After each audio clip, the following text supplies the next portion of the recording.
Installing a simple swap drive in Bay 1 or Bay 2. Pull the sides of the retainer slightly outward. Align the 4 holes on the drive with the corresponding pins on the retainer, and then install the drive.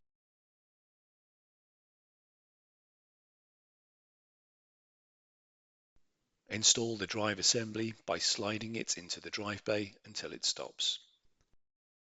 Connect the cables to the drive. The SATA hard drive shown in the video is for demonstration purposes only, and the new SATA drive connector is shown in the image. Note that excessive force should not be used when connecting the cable to the drive. Install the drive assembly by sliding it into the drive bay until it stops.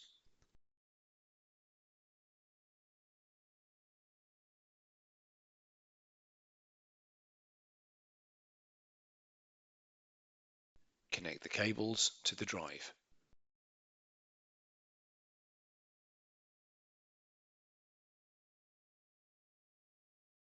Install the server cover.